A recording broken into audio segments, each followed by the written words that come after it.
से Mumbai family tour पर गया था। वह कार ड्राइव कर रहा था और उसकी छोटी बहन रिया उसके बगल में बैठी थी। उनके मम्मी और पापा बैक सीट पर बैठे थे। राजवीर, मुंबई में तो हम कब के आ चुके हैं, तुम बताओ भी कि हम कहाँ रुकने वाले हैं। हाँ भैया, वैसे भी मुझे बहुत जोर की भूख भी लग रही है। अरे अगर बता दिया तो सरप्राइज का मजा नहीं आएगा। कुछ देर ड्राइव करने के बाद उनकी कार एक आलीशान होटल के सामने जाकर रुकी। ओ माय गॉड, यह तो कितना बड़ा होटल है। होटल ताज पैलेस यह था मेरा सरप्राइज। ये चारों होटल के अंदर पहुँचे। रिसेप्शन पर एक लड़की बैठी थी और मैनेजर भी वहीं खड़ा था। Welcome to hotel Taj palace house में आई हेल्प यू। हमें एक फैमिली रूम चाहिए जहां हम आज रात अच्छे से रुक सके। क्यों नहीं, मिल जाएगा। रिसेप्शनिस्ट ने राजीव को एक चाबी दी। वो चारों अब अपने लगेज के साथ एक कमरे में पहुंचे जिसमें 4 बेड लगे हुए थे। वाह भैया, आप सच में बहुत अच्छे हो। मेरा मन इस होटल में कब से घुसने का कर रहा था। मैं घूम कर आऊँ? नहीं, तुम अकेले नहीं जा सकते, तुम्हें घुमा कर लाता हूँ। अपने पेरेंट्स को कमरे में छोड़कर राजीव और रिया कमरे से निकले और यह होटल तो किसी महल के जैसा है भैया। तभी तो मैंने सोचा कि जब तक हम मुंबई घूमे इसी में रहेंगे। तभी राजीव को अपने से कुछ ही दूर पर एक लड़की नजर आई। उसकी खूबसूरती देखकर राजीव को हैरानी भी हो रही थी और राजीव को लग रहा था कि वह दुल्हन के कपड़े में क्यों है। अरे रिया, तुम जरा मम्मी पापा के पास जाओ, मैं अभी आता हूँ। लड़की देखते ही मुझे भगाने लगे। हे स्टूपिड, चुपचाप जाओ यहाँ से, मैं अभी आ रहा हूँ। ठीक है, यह कहकर रिया वहाँ से चली गई और अब राजीव इस लड़की की तरफ बढ़ गया। एक्सक्यूज मी, मेरा नाम राजीव है। आप? मेरा नाम सुमित्रा है। इस होटल में आपकी शादी हो रही है? नहीं, अभी आप ही इस तरह होटल में ठहरी हुई हैं। क्या हुआ, ऐसा क्यों कह रहे हैं? आई एम सॉरी, बट आप इस तरह दुल्हन के कपड़े पहनकर यहाँ रह रही हैं, यह बहुत अजीब लग रहा है। कोई बात नहीं, अगर मैं किसी शॉर्ट ड्रेस में होती तो शायद आपको कुछ अजीब नहीं लगता। हाँ, नहीं लगता। वैसे आप यहाँ अकेली ठहरी हैं या कोई और भी साथ में है? हाँ, मेरे साथ मेरे पेरेंट्स है ना, आप उनसे मिलना चाहोगे? यह तो बहुत फास्ट है यार, चलो कोई नहीं, देखते हैं हम, क्यों नहीं। जब आप कह रही हैं तो मिल लेते हैं, आइए हमारे साथ। वो लड़की राजीव को एक कमरे में ले गई। अरे यह रूम तो हमारे वाले से भी ज्यादा बड़ा है, बट तुम्हारी फैमिली कहाँ है? वो दुल्हन को फैमिली की नहीं बल्कि दूल्हे की जरूरत होती है। यह कहते हुए उसने राजीव के सीने पर उंगली रखी और उससे बेड पर गिरा दिया। वह धीरे धीरे अपने चेहरे को उसके चेहरे के करीब ले जा रही थी। उसकी मुस्कान से राजीव भी थोड़ा बहक गया था कि तभी राजीव की नजर साइड में लगे ड्रेसिंग टेबल के मिरर पर पड़ी। उसने पाया कि उस आईने में दुल्हन तो नजर आ रही थी, पर तभी उसे दुल्हन की शक्ल बहुत भयानक हो गई। राजीव ने उसको धक्का दिया और वहां से निकला, लेकिन वह दरवाजा से बाहर निकलने के बाद भी उसी कमरे में पहुंच आया। राजीव, मेरे जैसी खूबसूरत दुल्हन को भूल कौन ऐसे छोड़कर जाता है। आओ मेरे पास। राजीव अब फिर से दरवाजे के बाहर निकला और 2-3 बार इसी तरह करने पर वो कॉरिडोर में आ गया।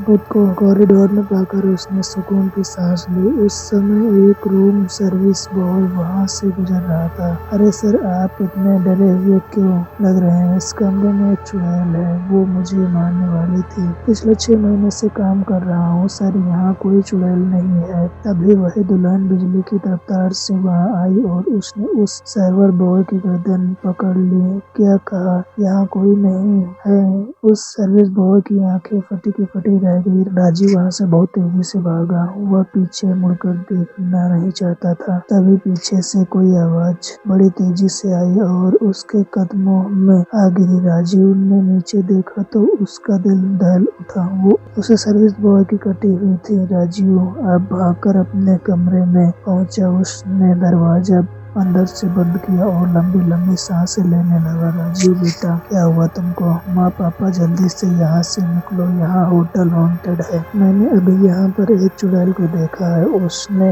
यहाँ से सर्विस गाँव को भी मार दिया। राम, चलो जल्दी यहाँ से निकलते हैं। वो चारों अब अपना लगेज छोड़ छाड़ कर जैसे तैसे वहाँ से निकल आए। उन्होंने रिसेप्शन पर रुकना भी ठीक नहीं समझा और मेन डोर पर गए तो वह बंद था। यह दरवाजा क्यों बंद है? सर, फिर आप ऐसे कहाँ भाग रहे हैं? इस होटल में एक चुड़ैल है, हमें यहाँ रुककर अपनी मौत का इंतजार नहीं करना। अरे ये आप कैसी बातें कर रहे हैं सर? तभी अचानक से पूरे होटल की लाइट फ्लैश करने लगी और वही दुल्हन चुड़ैल उन्हें सामने नजर आती है। उसे देखकर मैनेजर और रिसेप्शनिस्ट दोनों के ही होश उड़ गए।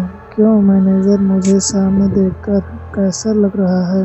अब यह दोनों भी चीखते चिल्लाते दरवाजे की तरफ भागे और इस बार चाबी लगाने के बाद भी लॉक नहीं खुला और वो बस दरवाजे को खोलने के लिए जोर लगाते रहे। आज यह दरवाजा तुम दोनों के मरने के बाद ही खुलेगा। नहीं, वह दोनों अब वापस कॉरिडोर की तरफ भागने लगे और वह दुल्हन चुड़ैल भी उनके पीछे होली वह उनको पकड़ने वाली थी कि तभी यह दोनों एक कमरे में घुस गए जहाँ पर एक मंदिर बना हुआ था। दुल्हन चुड़ैल उस कमरे में नहीं जा पाई। बाहर आओ दोनों, कब तक अंदर छिपे रहोगे? तुमको नहीं छोड़ने वाली। राजू और उसका परिवार पूरी तरह से डर गए थे। वो चुड़ैल अब वापस उनके पास आई। तुम लोग उन दोनों को बाहर लेकर जाओ वरना मैं तुम में से किसी को भी नहीं छोड़ूंगी। सुमित्रा, हमने आखिर तुम्हारा क्या बिगाड़ा है? तुम यहाँ कब से हो और क्यों हो? हमने तो कुछ भी पता नहीं। तुम हमें यहाँ से जाने दो प्लीज। मैं तुम्हें यहाँ से जाने देती, लेकिन अब तुम लोग नहीं जा सकते। मेरे पास सिर्फ रात तक का समय है। अगर वह दोनों बाहर नहीं आए तो सुबह होने पर मैं उनको नहीं मार पाऊंगी। लेकिन ऐसा क्या है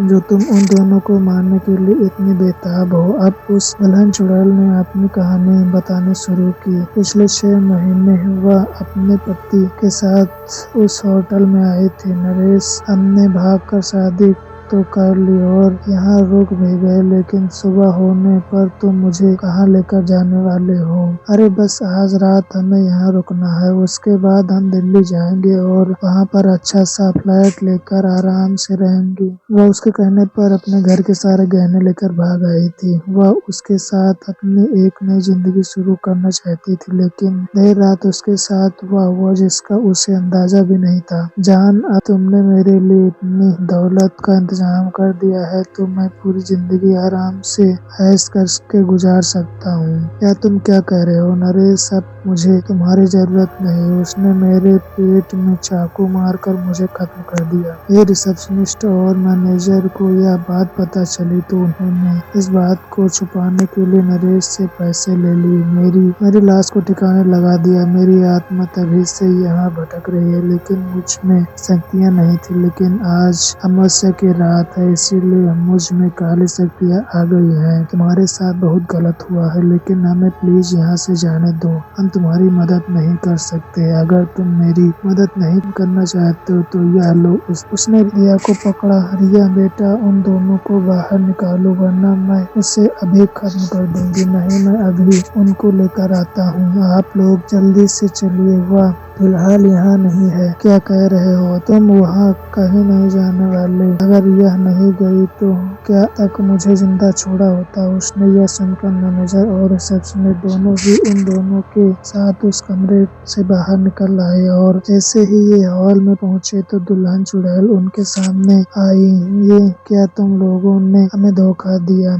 हमें जाने दो, हमने तुम्हारा काम कर दिया है। दुल्हन चुड़ैल ने उनकी तरफ देखा, तभी दरवाजा अपने आप खुल गया। तभी इनकी कार के बोनट पर मैनेजर के बिना सर वाली लाश आकर गिरी। उस लाश को इतना करीब से देखकर रिया बेहद डर गई। इन सभी के दिल बुरी तरह से दहल चुके थे। रात में कितने ही होटल आए, लेकिन अब इनकी हिम्मत रुकने की नहीं थी। अपने घर पर आकर इन चारों ने चैन की सांस ली। एक दूसरे को सुरक्षित अपने घर में पाकर उन्हें थोड़ी राहत मिली, लेकिन यह रात उन्हें हमेशा याद रहेगी।